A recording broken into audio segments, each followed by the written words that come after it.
Hello বন্ধুরা, এই গরমে সবথেকে উপাদেয় খাদ্য হচ্ছে হালকা মাছের ঝোল আর ভাত। তাই যথারীতি বাটা মাছ কিনে এনে কেটে ধুয়ে নুন হলুদ মাখিয়ে ভেজে নেওয়া হলো।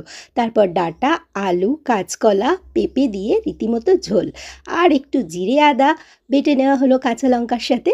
মশলাগুলো বেটে আর সবজিগুলো তেলে দিয়ে নাড়াচাড়া করে নিলাম নুন হলুদ সহযোগে। ব্যাস, আর একটু নুন আর হলুদ দিয়ে নেড়ে চেড়ে মশলাটা দিয়ে দাও। দেওয়ার পর একটু নেড়ে আবার জল দিয়ে ফুটতে শুরু করুক।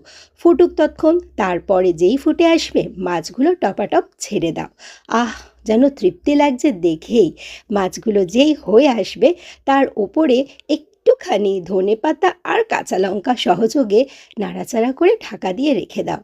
ব্যাস, হয়ে গেল রেডি একদম পাতলা মাছের ঝোল আর ভাত। লেবু সহযোগে খাবে, দারুণ উপকারী একদম। পেট ঠান্ডা তো হবেই, মনটাও ভালো থাকবে। খেয়ে একবার দেখো আর কমেন্ট করে